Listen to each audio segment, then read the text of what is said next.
ஒரு கொலை நடந்தா அதுக்கு கண்டிப்பா ஒரு காரணம் இருக்கும். ஆனா ஒரே மாதிரி 14 கொலை நடந்தா அதுக்கு காரணம் இருக்கணும்ன்ற எந்த ஒரு அவசியமுமே இல்லை. ஏன்னா அப்படி பண்றவங்களுக்கு காரணம்ங்கிறது ஒரு தேவையுமே இல்லை. அது சரியா 40 வருடத்திற்கு முன்னாடி 1985 செப்டம்பர் 10ஆம் தேதி நம்முடைய அண்டை மாநிலமான கேரள மாநிலத்துல காசர்கோடு மாவட்டத்தில் இருக்கக்கூடிய செம்மேடு என்ற ஒரு செழிப்பான ஒரு கிராமம். இந்த கிராமத்தோடைய ஒதுக்குப்புறத்துல 40 வயது நேர்ந்த ரமணி என்ற ஒரு பெண்மணி தன்னந்தனியா அந்த ஊர்ல அவங்களுடைய வீட்டுல வாழ்ந்துகிட்டு இருக்காங்க. அன்னைக்குமே அவங்களுடைய அன்றாட வேலைகளை முடிச்சுட்டு வழக்கம் போல 8 மணிக்கெல்லாம் சாப்பிட்டு முடிச்சுட்டு ஜன்னல் கதவுகள் வீட்டு தாப்பா அப்படின்னு எல்லாத்தையுமே சாத்தி விட்டு தான் அவங்களுடைய ரூமுக்கு அன்னைக்கு படுக்க போயிருந்திருக்காங்க. ஆனா அப்படி தூங்க போன ரமணிய வெளியில இருந்து ஒரு உருவம் ரொம்ப நேரமா கவனிச்சுக்கிட்டு இருக்குங்கிறது அந்த பெண்மணிக்கு தெரியல. அதுக்கப்புறம் வழக்கம் போல அவங்க ஆழ்ந்த உறக்கத்துக்கு போய்கிட்டு இருந்த நேரத்துல சரியா நள்ளிரவு மணி 12 நெருங்க ஆரம்பிச்சதும் அந்த வீட்டோடைய கொல்லப்புறத்துல இருக்கிற கதவை யாரோ திறக்கிற மாதிரியான ஒரு சத்தம், அதுவும் லேசான ஒரு சத்தம் அங்க கேட்க ஆரம்பிக்குது. ஆழ்ந்த உறக்கத்துல ரமணி இருக்கிறதுனாலையும் ரூம்குள்ள தூங்கிட்டு இருக்கிறதுனாலையும் அந்த சத்தத்தை அவங்க கேட்டிருக்கிறதுக்கு வாய்ப்பே இல்லை. அந்த அளவுக்கு அந்த உருவம் அந்த டோரை மெல்லமா திறந்துட்டு நேரா வீட்டுக்குள்ள வந்து ரமணி தூங்கிக்கிட்டு இருக்கிற ரூம்குள்ள ஏதாவது இருக்குமா அப்படின்னு சொல்லி தேடிக்கிட்டே இருக்கும்போது அங்க திடீர்னு ஒரு சத்தம் கேட்டதுமே ரமணி தூக்கத்துல இருந்து டக்குன்னு எழுந்திருச்சு. யாரு நீங்க அப்படின்னு சொல்லி கேட்டு முடிக்கிறதுக்குள்ளேயே அவங்களுடைய தலையில ஒரு பெரிய இடி விழுற மாதிரி ஒரு சுத்தியலால அந்த உருவம் கொடூரமான முறையில தாக்குது. தாக்குன உடனே சம்பவ இடத்திலே ரமணி இறந்து போறாங்க. ரத்தம் பீச்சி அடிக்க ஆரம்பிக்குது. ஆனா அதை எதை பத்தியுமே கவலைப்படாத அந்த உருவம் அவங்க அணிந்திருக்கிற நகைகளை எடுத்துக்கொண்டு அந்த வீட்டில் இருக்கிற சில தங்க நகைகளை எடுத்துக்கொண்டு எந்த வழியா வந்துச்சோ அந்த வழியா கிளம்பி போயிருந்திருக்கு. அதுக்கப்புறம் அடுத்த நாள் வாகல அந்த கிராமத்து மக்கள் வழக்கம் போல எழுந்து அவங்களுடைய வேலைகளை பார்க்க ஆரம்பிச்சிட்டாங்க. அந்த காலகட்டத்தில் எந்த ஒரு என்டர்டைன்மெண்ட்டோ டிவியோ அப்படிலாம் எதுவுமே இல்லாததுனால ஒவ்வொரு வீடுகளில் இருக்கிற அனைவருமே ஒவ்வொருத்தருக்கும் நல்லாவே தெரியும். ரமணியோடைய நடமாட்டம் அன்னைக்கு இல்லாததுனால அதை நோட் பண்ண அந்த கிராமத்து வாசிகள் என்ன ரமணியை காணும், ஏன் எழுந்திருக்கவே இல்லை அப்படின்னு நினைச்சு உடனடியா அவங்களுடைய வீட்டுக்கு வந்து பார்க்குறாங்க. அப்போ ஒரு சில பேர் ரமணின்னு கூப்பிட்டு பார்க்குறாங்க. அந்த பெண்மணி கிட்ட இருந்து எந்த ஒரு ரெஸ்பான்ஸுமே வரல. இதனால நம்ம உள்ள போய் பார்க்கலான்னு சொல்லிட்டு ஒரு ஆள் மெல்லமா அந்த டோர்ல கை வச்சு திறக்கலான்னு போகும்போது அந்த டோர் ஆட்டோமேட்டிக்கா ஓபன் ஆகுது. அதுக்கப்புறம் உள்ள நுழைந்த அந்த கிராமத்து வாசிகள் ரமணியோடைய அப்படிப்பட்ட அந்த கொடூரமான காட்சியை பார்த்ததும் ஒரு நிமிஷம் மிரண்டு போய் காசர்கோடு போலீஸ் ஸ்டேஷனுக்கு இந்த தகவலை கொடுத்து விடுறாங்க. சம்பவம் கிடைச்ச உடனே போலீஸ் அதிகாரிகளும் சம்பவ இடத்துக்கு வந்து ஒரு நிமிஷம் மூச்சு பேச்சு இல்லாம நின்னுகிட்டு இருக்காங்க. அதுக்கான காரணம் என்னன்னா ரமணி இறந்து கிடந்த பொசிஷன் தான். மனுஷன் தான் இதை பண்ணானா, அப்படி இல்லைன்னா வேற ஏதாவது மிருகம் வந்து பண்ணிட்டு போனுச்சா அப்படின்ற ஒரு கொஸ்டின் தான் போலீஸ் ஆபீசருக்கு எழ ஆரம்பிச்சது. அதுக்கும் காரணம் என்னன்னா ரமணியோடைய தலை கொடூரமான முறையில் அடிக்கப்பட்டு மண்டை ஓப்பன் ஆகி மூளையும் ரத்தமும் நல்லா வரைஞ்சு போன நிலையில அந்த இடத்துல காட்சி அளிச்சிருக்கு. இதை பார்த்த எப்பேற்பட்ட போலீஸ் ஆபீசரா இருந்தாலும் ஒரு நிமிஷம் கலங்கி போய் உறைஞ்சு தான் அந்த இடத்துல போவாங்க. அப்படிதான் அன்னைக்கு அந்த கிரைம் சீனை பார்த்த போலீஸ் ஆபீசருக்கும் இருந்துச்சு.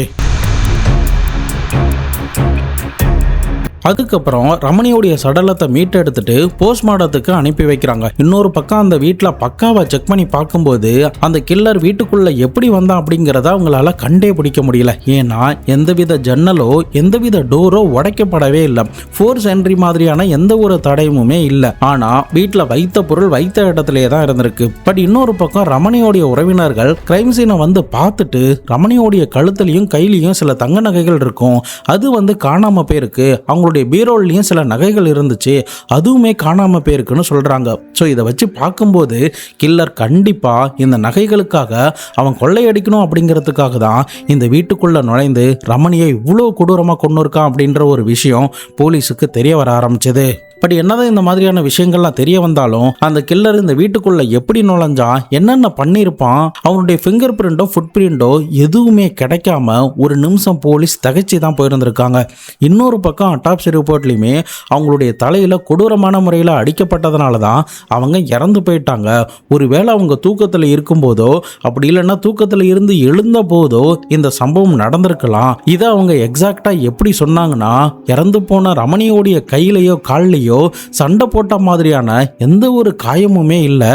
அதனால அவங்க இறக்குற நேரத்துல அந்த கில்லர் கூட எந்தவித எதிர்ப்புமே காட்டல அப்படின்னு மருத்துவர்கள் தெரிவிக்கிறாங்க. பட் போலீஸ் ஆபீசருக்கு அந்த காலகட்டத்தில் இது பெரிய தலைவலியை கொடுக்கும்னு நினைச்சுக்கிட்டு இருந்த நேரத்துல தான் சரியா ஒரே மாசத்துல அக்டோபர் மாசம் முதல் வாரத்துல அதே காசர்கோடு மாவட்டத்தில் இருக்கிற மஞ்சேஸ்வரம் என்ற ஒரு கிராமத்துல ஒரு வீட்டில் தங்கியிருந்த 3 பேரை கூர்மையான ஆயுதத்தை வச்சு கோடாரியோ அப்படி இல்லைன்னா கடப்பாரையோ பயன்படுத்தி அவங்களுடைய தலையில அதே மாதிரி அடிச்சு கொலை பண்ணிருக்காங்க. அப்படின்னும் ரமணியோடைய வீட்டில் எந்த மாதிரியான கொள்ளை கிரைம் சீன் இருந்துச்சோ அதே பேட்டர்ன்ல தான் இந்த கொலையும் நடந்திருக்கு அப்படின்ற ஒரு தகவல் தெரிய வரும்போது மொத்த கேரள மக்களும் மொத்த போலீஸ் டிபார்ட்மெண்ட்டும் அதிர்ந்து போகுது.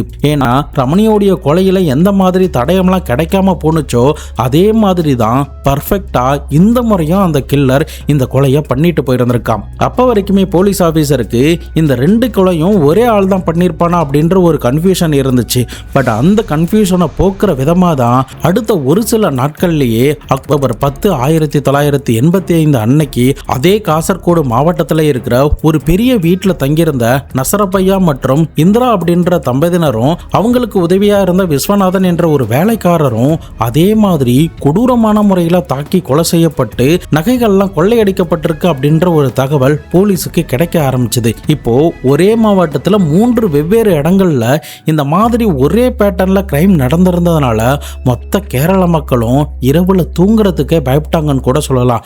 எங்க அந்த கில்லர் நம்முடைய ஊருக்கு வந்துருவானோ அப்படின்ற ஒரு பயத்தோடையே நடுநடுங்கின காலம்னு கூட சொல்லலாம். அப்படிப்பட்ட அந்த பதட்டத்தை கொடுத்த கில்லர் அடுத்த 6 மாசத்துக்குள்ள 14 பேரை எந்தவித தடையுமே இல்லாம ஒரே பேட்டர்ன்ல அவனுடைய ஃபார்முலா படி இந்த கொலைகளை ஒன்னு ஒன்னா பண்ணிக்கிட்டே வந்தான்.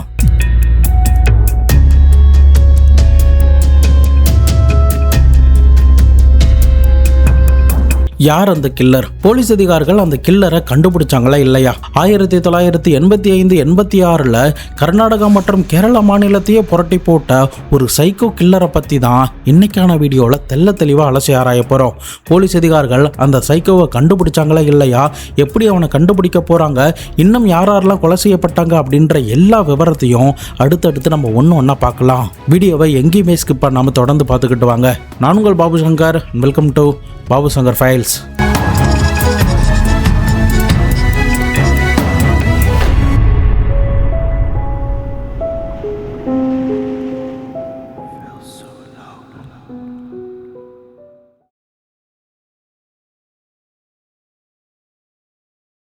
நம்ம சேனலில் வர வீடியோஸ்லாம் உங்களுக்கு பிடிச்சிருந்ததுன்னா மறக்காமல் லைக் பண்ணி பாருங்கள். அப்போ தான் உண்மையாகவே கிரைம் ஜேர்னர் பார்க்குற நம்முடைய ஆடியன்ஸுக்கு ரெக்கமெண்டில் நம்முடைய வீடியோஸ் போகும். ஸோ அது எங்களுக்கு பெரிய மோட்டிவேட்டாக இருக்கும். மறக்காமல் வீடியோவுக்கு லைக் பண்ணி கமெண்ட் பண்ணி பாருங்கள். சப்ஸ்கிரைப் பண்ணாமல் யாராவது பார்த்துக்கிட்டு இருந்தீங்கன்னா மறக்காமல் சப்ஸ்கிரைப் பண்ணி பாருங்கள்.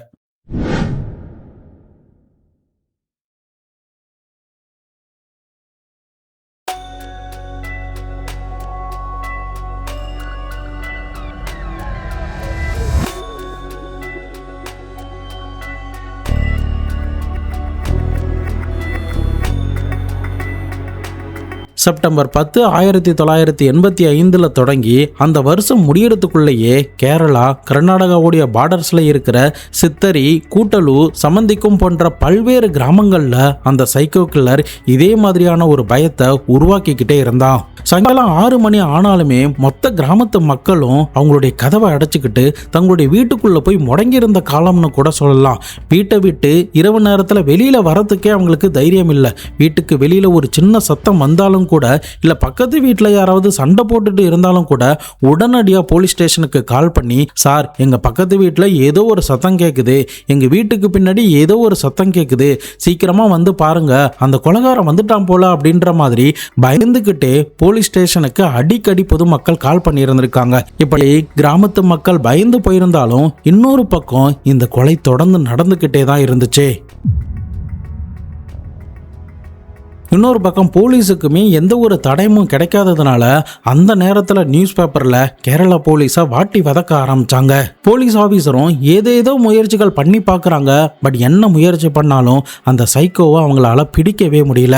இதன் காரணமா பத்திரிகையில அந்த கில்லரை ரிப்பர்னு அழைக்க ஆரம்பிச்சாங்க. அதாவது இங்கிலாந்து நாட்டில் 1800 விலை மதுக்களை தன் வசப்படுத்தி தொடர்ந்து கொலை பண்ணிக்கிட்டு வந்த ரிப்பர் அப்படின்ற ஒருத்தன் அவனுடைய ஸ்டைல்ல ஒரே மாதிரி ஒரே பேட்டர்ன்ல கொலை பண்ணிக்கிட்டே இருந்தான். இருந்திருக்கான். அவனை அந்த இங்கிலாந்து நாட்டுல இப்ப வரைக்கும் யாருன்னே ஐடென்டிஃபை பண்ணவே இல்லை. இதனால உலகத்துல இந்த மாதிரி எங்கெல்லாம் கிரைம் நடக்குதோ அங்கெல்லாம் அந்த சீரியல் கில்லருக்கு இந்த ரிப்பர் அப்படின்ற பெயரை சூட்ட ஆரம்பிச்சாங்க.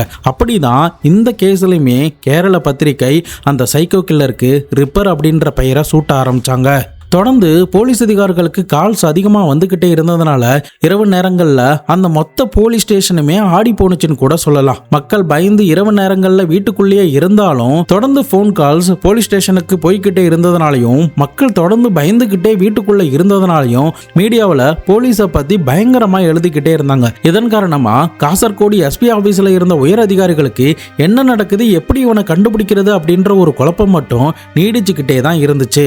அந்த கில்லர் தனியா வந்து இந்த கொலையை பண்ணிக்கிட்டு போறானா, அவனுக்கு துணைக்கு யாராவது இருக்காங்களா, ஒரு கேங்கா வந்து இதை பண்ணிட்டு போறாங்களா அப்படின்ற மாதிரி எக்கச்சக்கமான குழப்பத்துல போலீஸ் இருந்துகிட்டு இருந்த நேரத்துல தான் இந்த கேஸோட இன்வெஸ்டிகேஷனுக்குள்ள கர்நாடகா மாநிலத்தை சேர்ந்த ஏஎஸ்ஐ நாராயண மணியானி அப்படின்ற ஒருத்தர் இன்வால்வ் ஆக ஆரம்பிச்சாரு. இவர் என்ன பண்ணாருன்னா, முன்னாடி நடந்த கேஸ் ஃபைல்ஸ் எல்லாத்தையுமே எடுத்து பார்த்து அதுல இருந்து ஏதாவது லீடு கிடைக்குமா அப்படின்ற மாதிரி சோதிச்சு பார்க்கறாரு. தொடர்ந்து இந்த கொலை வந்து எப்படி நடந்துச்சு, கில்லர் எப்படி வந்திருப்பான், எந்தெந்த ஏரியாக்கள்ல இது நடந்திருக்கு, அந்த கில்லர் எந்தெந்த ஏரியாவை சூஸ் பண்றான் அப்படிங்கறத ஒண்ணு விடாம பக்காவா நோட்டமிடவும் செய்யறாரு. எப்படி துப்பாக்கி படத்துல ஜெகதீஷ்ங்கிற கேரக்டர் அந்த மேப்ல பாம்பு வச்ச இடத்தை ஐடென்டிஃபை பண்ணுமோ அதே மாதிரி தான், அதே பேட்டர்ன்ல தான் இந்த ஏஎஸ்ஐ நாராயணாவும் அந்த கில்லர் எங்கெங்கெல்லாம் கொலை பண்ணியிருக்கானோ அது ஒன்னொன்னுத்தையும் மேப்ல அப்படியே ஒன்னொன்னா நோட் பண்ணிக்கிட்டே வந்தாரு. அப்படி நோட் பண்ணிக்கிட்டு வரும்போது தான் ஒரு முக்கியமான ஒரு பிரேக் த்ரூ இந்த வழக்குல போலீஸ்க்கு கிடைக்க ஆரம்பிச்சது. அப்படி அவர் நோட் பண்ண ஒரு முக்கியமான ஒரு விஷயம் என்னன்னா, எங்கெங்கெல்லாம் இந்த மாதிரி கிரைம் நடந்திருக்கோ அது எல்லாமே ஒரு ரயில்வே ஸ்டேஷனுக்கு பக்கத்துலயும் அப்படி இல்லைன்னா ஹைவேக்கு பக்கத்துலயும் தான் நடந்திருக்கு. கில்லர் ஈஸியா வந்துட்டு போவதற்கு உண்டான ரூட்டா அது இருந்திருக்கும். அதனாலதான் இந்த மாதிரியான பேட்டர்னை முக்கியமா இந்த மாதிரியான இடங்கள்லாம் அவன் தேர்ந்தெடுத்திருக்கான் அப்படின்ற மாதிரி ஒரு விஷயத்தை இந்த நாராயணா கண்டுபிடிக்க ஆரம்பிச்சாரு. ஸோ இதனால கண்டிப்பா இது ஒரு கேங் பண்ணியிருக்கிறதுக்கு வாய்ப்பு இல்லை, ஒரு தனியால் தான் இது எல்லாத்தையுமே பண்ணிக்கிட்டு வரான், அதனால அவனை சீக்கிரமா கண்டுபிடிச்சிடலாம் அப்படின்னு சொல்லிட்டு தொடர்ந்து வேற ஏதாவது தடயம் கிடைக்குமான்னு சொல்லி தீவிர விசாரணைகள்ல அடுத்தடுத்து இறங்க ஆரம்பிச்சுக்கிட்டே இருந்தாங்க. மேற்கொண்டு போலீஸ் ஆபீசர் என்ன ஒரு விஷயத்த அனுமானமா கருத ஆரம்பிச்சாங்கன்னா, அவன் திருடுறதுக்காக மட்டும் இந்த கொலையை பண்ணல, அந்த கொலை பண்றதன் மூலியமா அவங்களுக்கு வர ரத்தத்தை பார்த்தும் அவங்க துடிக்கிறத பார்த்தும் இவனுக்கு ஏதோ ஒரு சந்தோஷத்தை கொடுக்கலாம், அதனாலதான் இந்த மாதிரியான கொலைகளை ஒரே மாதிரி ஒரே பேட்டர்ன்ல இவன் பண்ணிக்கிட்டு வந்திருக்கணும். ஏன்னா உண்மையிலேயே அவன் கொள்ளையடிக்க போறானா இந்த மாதிரி ஒரே பேட்டர்ன்ல பண்ணணுங்கிறதுக்கான எந்த ஒரு அவசியமுமே கிடையாது. இவனுடைய மோட்டிவ் திருடுறதை தாண்டி இந்த மாதிரி சித்திரவதை பண்ணி கொலை பண்றதுல ஏதோ ஒரு சுகம் காணு, அதனாலதான் ஒரே பேட்டர்ன்ல கொலை பண்ணிக்கிட்டு வரான் அப்படின்ற ஒரு விஷயத்த போலீஸ் அனுமானமா அந்த நேரத்துல கருத ஆரம்பிச்சாங்க. தொடர்ந்து போலீஸோடைய இன்வெஸ்டிகேஷன் ஒரு பக்கம் நடந்துகிட்டு இருந்தாலும் இன்னொரு பக்கம் அந்த சம்பவம் அங்கங்க நடந்துகிட்டு தான் இருந்துச்சு. சரியா அந்த வருடத்தோடைய டிசம்பர் மாதத்துல இருந்து அடுத்த மாதம் ஜனவரி வரைக்கும் நடந்த சம்பவங்களை வார்த்தைகளால விவரிக்கவே முடியாது. ஹரியடுக்கா அப்படின்ற கிராமத்துல அந்த கில்லர் அந்த பிணம் இருக்கிற வீட்லயே கொஞ்ச நேரம் படுத்து தூங்கிட்டு ரெஸ்ட் எடுத்துட்டுலாம் போயிருந்திருக்கான். அதுக்கப்புறம் ஹவாய்ஜி அப்படின்ற கிராமத்துல ஒரு வீட்டுக்குள்ள நுழைஞ்சதுக்கு பிறகு அங்க இருக்கிற ஆட்களை கொடூரமா கொலை பண்ணிட்டு அவங்களுடைய நகைகள் எல்லாத்தையுமே எடுத்துக்கிட்டு பொறுமையா உட்காந்து அவங்க சமைச்சு வச்சிருந்த சாப்பாட்டை அந்த பிணங்களுக்கு மத்தியில உட்காந்து ருசிச்சு சாப்பிட்டு இருந்திருக்கான். ஸோ இதை எல்லாத்தையுமே போலீஸ் பின் நாட்கள்ல கண்டுபிடிக்கிறாங்க. அதோட இதுல இன்னொரு ஷாக்கிங்கான ஒரு விஷயம் என்னன்னா, சில பெண்களை கொலை பண்ணிட்டு அவங்களுடைய உடல் கூட பிசிக்கல் கான்டாக்டுமே வச்சிருந்திருக்கான். இது எல்லாத்தையுமே கிரைம் நடந்த இடத்துல இருந்து கண்டுபிடிச்ச போலீஸ் இவன் கண்டிப்பா சாதாரண ஆளாலாம் இருக்க முடியாது, ஒரு மனநோயாளியா தான் இருப்பான் அப்படின்ற மாதிரி கருத ஆரம்பிச்சாங்க. இப்படியே அந்த சைக்கோ கில்லரை பிடிக்க முடியாததுக்கான ஒரு சாலிடான எவிடன்ஸ் எதுவுமே கிடைக்காம இருந்த நேரத்துல தான் சரியா 1986 பிப்ரவரி மாதம் 11ஆம் தேதி சொல்லும்படியா ஒரு முக்கியமான ஒரு க்ளூ போலீஸுக்கு கிடைக்க ஆரம்பிச்சது. அது என்னன்னா, பராசினி கடவு அப்படின்ற ஒரு கிராமத்துல வழக்கம் போல அந்த கில்லர் அவனுடைய வேலைகளை பார்த்துக்கிட்டு இருந்தான். அந்த நேரத்துல அந்த வீட்டுல ஒரு பொண்ணை கொலை பண்ணிக்கிட்டு இருக்கும்போது அவங்களுடைய பையன் அதை பார்த்து பயந்து கத்தி இருந்திருக்கான். இந்த சத்தத்தை கேட்ட அக்கம் பக்கத்துல இருந்தவங்க டார்ச் லைட்டோட அந்த இடத்துக்கு ஓடி வந்திருக்காங்க. அதை பார்த்த அந்த கில்லரும் அங்கிருந்து வேக வேகமா பின்பக்கம் வழியா ஓடி ஒரு இருட்டுக்குள்ள மறைஞ்சு இருந்திருக்கான். அப்போ இருட்டுக்குள்ள மறைந்த அந்த உருவத்தை பார்த்த கிராமத்து மக்கள் அந்த கில்லரை பத்தி போலீஸ் கிட்ட ஒன்னா சொல்லி இருந்திருக்காங்க. சார், அவன் ஒல்லியா இருப்பான், வேட்டி சட்டை தான் போட்டிருந்தான், கையில ஒரு பைய வச்சிருந்தான், அதுவும் ரொம்ப வேகமா ஓடுனான்னு சொல்லி இருந்திருக்காங்க. இந்த சின்ன தகவல் தான் அந்த கில்லரை பத்தி போலீஸுக்கு கிடைச்ச முதல் தகவல். இப்போ போலீஸ் என்ன பண்றாங்கன்னா அவங்களுடைய பழைய கிரிமினல் ரெக்கார்ட்ஸ் எல்லாத்தையுமே எடுத்து பார்த்து இந்த மாதிரி ஏற்கனவே அவனாவது கொள்ளையடிச்சு ஜெயிலுக்கு போயிட்டு வந்திருக்கானா, அவனுடைய பேட்டர்ன்ஸ் எல்லாமே இதுல ஏதாவது ஒத்து போகுதா அப்படின்ற மாதிரி ஒரு லிஸ்ட் ஒன்று எடுக்க ஆரம்பிச்சு அதை ஒன்னா செக் பண்ணிக்கிட்டே வராங்க. அப்படி செக் பண்ணிக்கிட்டே வரும்போது தான் போலீஸுக்கு மறுபடியுமே இந்த கேஸ்ல முக்கியமான ஒரு பிரேக் த்ரூவே கிடைக்க ஆரம்பிச்சது. அந்த முக்கியமான பிரேக் த்ரூ என்னன்னா, போலீஸ் அந்த லிஸ்ட்ல சில பேரை ஷார்ட் லிஸ்ட் பண்ணி எடுக்க ஆரம்பிச்சாங்க. அவங்களுடைய பேட்டர்ன்ஸ் கூட கொலை நடந்த பேட்டர்ன்ஸ் மேட்ச் ஆகுறதுனால அதுல இருக்கிற ஆட்கள் என்னென்ன பண்றாங்கன்னு ஒன்னா செக் பண்ணிக்கிட்டே வராங்க. அப்படி செக் பண்ணிக்கிட்டு வரும்போது தான் ஒரு சில பேர் ஜெயில இருக்காங்க, ஒரு சில பேர் பெயில் வாங்கிட்டு வெளியில போயிருந்திருக்காங்க. இப்போ பெயில் வாங்கிட்டு வெளியில வந்தவங்களுடைய டேட்டை செக் பண்றாங்க. எந்த தேதியில அவங்க வெளியில கிளம்பி இருக்காங்க, அதுக்கப்புறம் இந்த கொலைகள் நடந்திருக்கா, திருட்டு வழக்குகள் நடந்திருக்கா அப்படிங்கறத செக் பண்ணி பார்க்கும்போது தான் ஒருத்தனுடைய பெயர் இதுல தட்டுப்பட ஆரம்பிச்சது. அது யாருன்னா முத்துக்குட்டி சந்திரன் என்கின்ற இந்த ரிப்பர் சந்திரன்.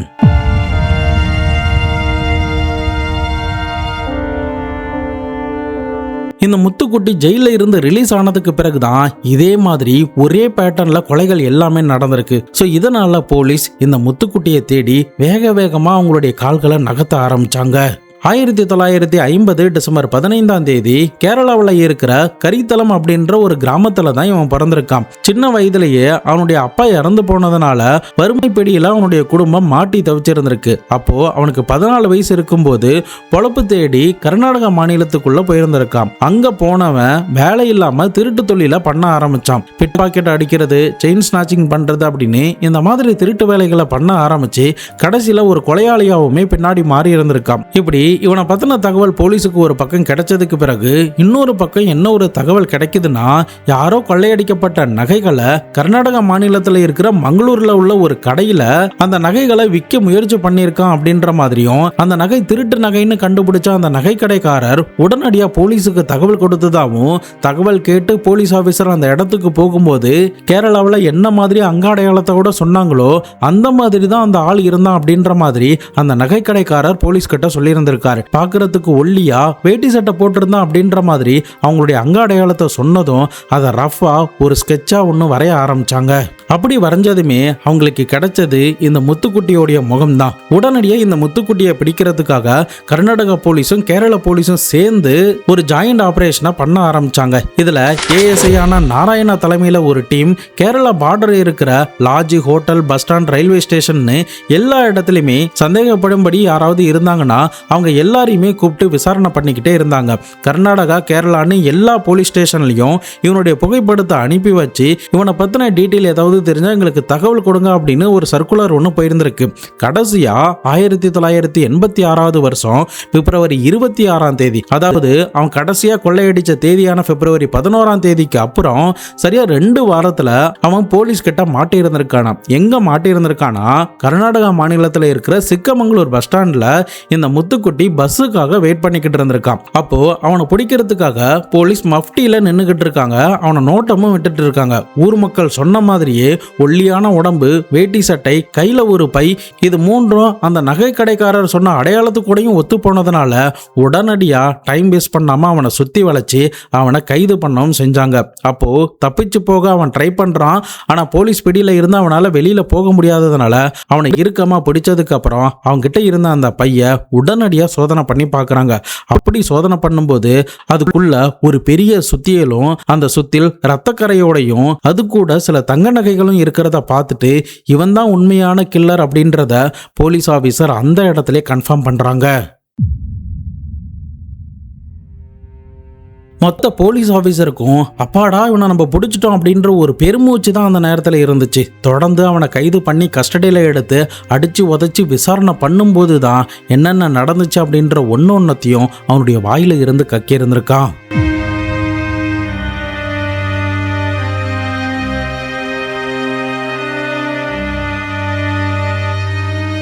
போலீஸ் ஆபீசர் அவங்கிட்ட, நீ இதெல்லாம் எப்படி பிளான் பண்ண, எப்படி ஒவ்வொரு வீட்டுக்குள்ளேயும் நுழைஞ்ச, 14 கொலைகளையும் நீ எப்படி பண்ண, கொலை பண்ண ஆயுதத்தை எங்க மறைச்சு வச்ச, நகைகள்லாம் எப்படி வித்த அப்படின்னு எல்லாத்தையுமே ஒன்னா கேட்க ஆரம்பிச்சாங்க. அது கூட நீ திருட வந்த அப்படின்னா நகைகளை விட்டுட்டு அந்த வீட்டை விட்டு போயிருக்கலாமே, எதுக்காக எல்லாரையும் கொடூரமான முறையில தாக்குன அப்படின்னு சொல்லி கேட்கும்போது அதுக்கு அந்த முத்துக்குட்டி என்ன சொல்றானா, அவங்கள நான் ஏன் கொண்டானே எனக்கே தெரியாது, அவங்கள அடிக்கும் போது எனக்கு ஒரு மாதிரி வெறியாகும், அதை பார்த்ததும் எனக்கு ஒரு மாதிரி ரசிக்கும்படியா இருந்துச்சு, அதன் காரணமாக தான் ஒரே பேட்டர்ன்ல அதே மாதிரி ஒவ்வொருத்தரையும் கொலை பண்ண அப்படின்ற மாதிரி ஒரு ஷாக்கிங்கான கன்ஃபெஷனை கொடுத்திருந்திருக்கான்.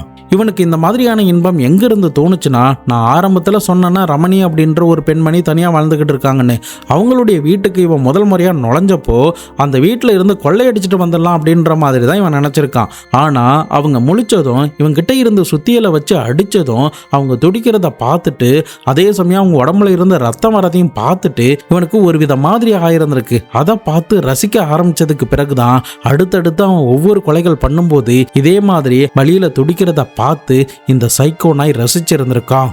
1986 தொடக்கத்தில் போலீஸ் கிட்ட மாட்டின இந்த சந்திரனை ப்ராப்பரா இன்வெஸ்டிகேஷன் பண்ணி சார்ஜ் ஷீட் எல்லாமே பக்காவா ரெடி பண்ணி 1987 செஷன் கோர்ட்ல அவனை ஆஜர் பண்ணியிருந்திருக்காங்க. அந்த சார்ஜ் ஷீட்டை படிச்சு பார்த்த ஜட்ஜு அதுல இருந்த போட்டோ எல்லாம் பார்த்து கலங்கி போயிருக்காருன்னா பார்த்துக்கோங்களேன், அந்த கிரைம் சீன் எப்படி இருந்திருக்கும்னு யோசிச்சு பாருங்க. இப்படி ஒரு பக்கம் இருந்த நேரத்துல தான் இந்த முத்துக்குட்டி போலீஸ் கிட்ட சொன்ன ஸ்டேட்மெண்ட் எல்லாத்தையுமே பொய்ன்னு நிரூபிக்கிற விதமா அந்த ஜட்ஜு முன்னாடி, ஐயா நான் அப்பாவி, இவங்க என்ன வேணுமுனே என் மேல பழிய சுமத்துறாங்க, எனக்கும் இந்த கொலைக்கு எந்தவித சம்பந்தமுமே இல்லை, நான் இந்த கொலையை பண்ணலாம் அப்படின்னு நல்லவ மாதிரி ஒரு நாடகம் போட்டிருந்திருக்கான். ஆனா இவனுக்கு தெரியாது இவன் அடிச்ச ஒரு ஆள்ல உயிரோட இருக்காங்கன்னு.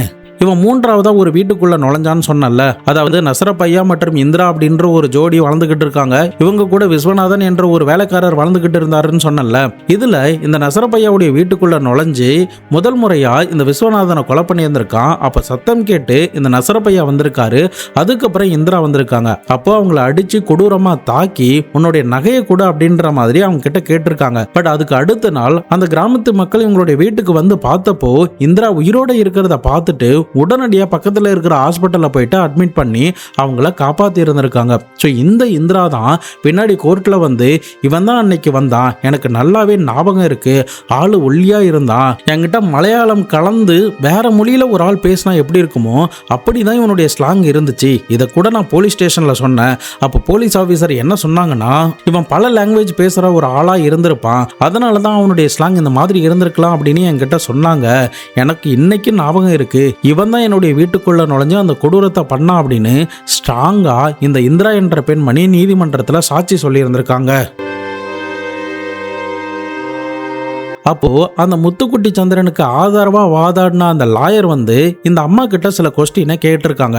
அன்னைக்கு இருட்டா தானே இருந்துச்சு, அப்போ எப்படி இவனை பார்த்தீங்க, அதே சமயம் அவர் வந்து உன்னை தலையில அடிச்சிட்டாரு, அப்போ நீங்க மயக்கத்துல இருந்தீங்க, அப்படி இருக்கும் பட்சத்துல இது எல்லாத்தையுமே எப்படி ஞாபகம் வச்சிருக்க முடியும் அப்படின்ற மாதிரி கேட்டாங்க. பட் அதுக்குமே இந்திராமா என்ன சொன்னாங்கன்னா, இல்ல எனக்கு அவனுடைய முகம் நல்லாவே தெரிஞ்சுது, அதே சமயம் அவன் என்னை அடிச்சாலும் நான் அந்த அரை மயக்கத்துல இருக்கிறப்ப கூட அவனை நல்லா க்ளோஸ் ரேஞ்சில் பார்த்தேன், அதனால தான் அவனுடைய முகம் எனக்கு மறையவே இல்லை அப்படின்னு ஒரு ஸ்ட்ராங்கான ஐவிட்னஸ் வாக்குமூலத்தை இந்த அம்மா கொடுத்திருக்காங்க. இந்த ஒரு ஐவிட்னஸ் தான் இவனுக்கு மரண தண்டனை வாங்கி கொடுக்கறதுக்கு ஒரு மிகப்பெரிய ஆதாரமா அந்த கோர்ட்ல மாற ஆரம்பிச்சது.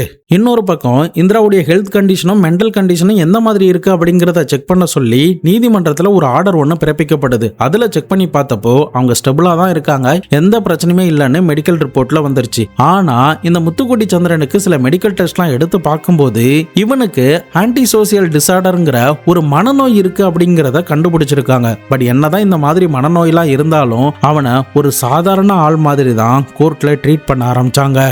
ஃபைனலி எல்லா ஆதாரத்தையும் படிச்சு பார்த்த நீதிபதி, எல்லா சாட்சியுமே விசாரணை பண்ண நீதிபதி இவனுக்கு மரண தண்டனையை கொடுத்திருக்காங்க. இவன் இந்த சமூகத்துக்கே ஒரு கேடு, அச்சுறுத்தல் ஆனவன், இவனை மாதிரியான ஆட்களை விட்டு வைக்கவே கூடாது, இவனுக்கு எந்த கருணையுமே காட்டக்கூடாதுன்னு அன்னைக்கு வாசிச்ச நீதிபதி அவனுக்கு மரண தண்டனையோட இந்த ஸ்டேட்மெண்ட்டையுமே சொல்லியிருந்திருக்காங்க. 1988 இவனுக்கு மரண தண்டனை கொடுக்கப்பட்டதுக்கு பிறகு அடுத்த 3 வருஷம் வரைக்கும் இவன் சும்மாவே இல்லை. அவனுடைய மரண தண்டனையை எதிர்த்து உயர்நீதிமன்றத்தில் மேல்முறையீடு பண்ணியிருந்திருக்கான். பட் அங்கேயுமே இவனுக்கான தண்டனை செல்லுபடி ஆகும் அப்படின்னு சொல்லியிருந்திருக்காங்க. அதுக்கப்புறம் உச்சநீதிமன்றம் போயிருந்திருக்கான். அங்கேயுமே அவனுக்கு கொடுக்கப்பட்ட தீர்ப்பு சரியானது அப்படின்னு சொல்லி அவனுடைய மனுவை நிராகரிச்சிருக்காங்க. ஃபைனலாக அவனுக்கு இருக்கிற ஒரே ஆப்ஷன் என்னன்னா ஜனாதிபதி கிட்ட கருணை மனு கேட்கறது தான்.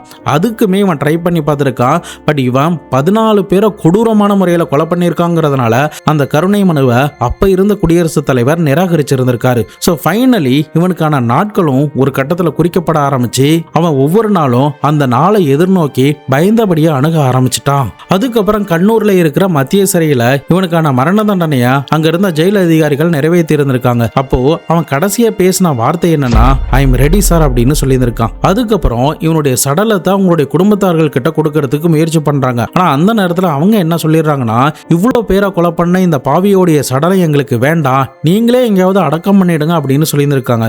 ஸோ அதன் அடிப்படையில் போலீஸ் சைடில் இருந்து ஒரு பொது மயானத்தில் வச்சு அவனுடைய உடலை அடக்கம் பண்ணி இருந்திருக்காங்க. இதில் இன்னொரு ஃபேக்ட் என்னன்னா அவ்வளோ தைரியம் இருந்த இவனுக்கு மரண தண்டனை உறுதிப்படுத்தப்பட்டதுக்கு பிறகு அந்த நாட்களில் அவனால் சும்மா இருக்கவே முடியல. பைத்தியம் பிடிச்ச மாதிரி ஒரு மாதிரி இன்னும் சைக்கோ மாதிரி மனதளவில் நொந்து போயிட்டான். அந்த மரணத்தை அவனால் ஏற்றுக்க முடியாது அப்படின்ற ஒரு மனப்பான்மைக்கு அவன் வந்ததுக்கு பிறகு தன்னுடைய உயிரை மாற்றிக்கிறதுக்கு கூட அந்த ஜெயிலில் முற்பட்டு இருந்திருக்கான். பட் ஃபைனலி கேரளா மக்களும் கேரளா போலீஸும் எதிர்பார்த்தபடியே அவனுக்கான மரண தண்டனை கண்ணூரில் நிறைவேற்றம் செய்யப்பட்டுச்சு. இந்த கேஸை பொறுத்த வரைக்கும் இந்த முத்துக்குட்டி சந்திரன் தன்னுடைய சுயநலத்துக்காக தனக்கும் அவனுக்கும் எந்தவித சம்பந்தமுமே இல்லாத அப்பாவிகளா பார்த்து அநியாயமா கொலை பண்ணியிருக்கானா இவனை என்னைக்குமே மன்னிக்கவே கூடாதுதான். கேரளாவில் கடைசியா இவனுக்கு தான் மரண தண்டனை கொடுத்துருக்காங்க. அதாவது மரண தண்டனை தீர்ப்பு கொடுத்து நிறைவேற்றி இருந்திருக்காங்க. அதுக்கப்புறம் யாருக்குமே நிறைவேற்றவே இல்லை. ஸோ இப்படிப்பட்ட ஒரு ஆளுக்கு இப்படிப்பட்ட தண்டனை சரியானதுன்னு தான் நான் சொல்லுவேன். இந்த மாதிரியான கொலைகளும் இன்னைக்கு நம்முடைய நாட்டில் அதிகமாக நடக்க ஆரம்பிச்சுட்டு தங்கத்தோடைய விலையும் மதிப்பும் அதிகமாகிக்கிட்டே போறதுனால நிறைய கண்கள் இந்த மாதிரி கொள்ளையடிக்கிறதுக்கு உருவாகிக்கிட்டு இருக்கு. அதனால முடிஞ்ச அளவுக்கு வெளியில போகும்போது ரொம்ப சேஃபா இருங்க. வீட்டுக்குள்ள ஏதாவது ஒரு நாய்கள் வளர்க்க பாருங்க. உங்களுடைய செக்யூரிட்டி சிஸ்டத்தை ரொம்ப ஸ்ட்ராங்கா போட பாருங்க. உங்ககிட்ட பணம் இருந்தா முடிஞ்ச அளவுக்கு சிசிடிவி போடுங்க. கிரில் கெட்டு போட்டு ரொம்ப சேஃபா இருங்க. தனிமையில ஏதாவது ஒரு வீடு இருந்தாலோ ஹைவே பக்கத்துலயோ இந்த மாதிரி ரயில்வே ஸ்டேஷன் பக்கத்துலயோ ஏதாவது வீடு இருந்தா முடிஞ்ச அளவு ரொம்ப செக்யூரா பாதுகாப்பா இருக்கிறதுக்கு முயற்சி பண்ணுங்க. இந்த மாதிரியான ஆட்களுடைய கண்ணில் இருந்து நம்ம என்னைக்குமே தப்பிக்க முடியாது தான். ஸோ முடிஞ்ச அளவுக்கு நாம சேஃபாக இருந்துக்கிறது ரொம்பவே நல்லதுன்னு தான் நான் சொல்லுவேன். பாதுகாப்புக்காக எனக்கு தெரிஞ்ச விஷயத்த நான் சொல்லிட்டேன். உங்களுக்கு ஏதாவது தெரிஞ்சிருந்ததுன்னா மறக்காம அதை கமெண்ட் பாக்ஸில் சொல்லுங்க. நீங்க இந்த முத்துக்குட்டி சந்திரனை பத்தியும் இவனுடைய இந்த கொடூரமான செயல்களை பத்தி என்ன நினைக்கிறீங்க, அவனுக்கு நீங்க என்ன தண்டனை கொடுத்துருப்பீங்க அப்படிங்கிறத மறக்காம கமெண்ட் பாக்ஸில் சொல்லிட்டு போங்க. இதை பத்தி உங்களுடைய நண்பர்களும் தெரிஞ்சுக்கணும்னு நினைச்சீங்கன்னா அவங்களுக்கும் ஷேர் பண்ணி விடுங்க. நாளை மறுநாள் வேற ஒரு கிரைம் கேஸோட வேற ஒரு வீடியோவில் உங்களை வந்து சந்திக்கிறேன். அது வரைக்கும் உங்களிடமிருந்து விடைபெறுவது உங்கள் பாபு சங்கர்.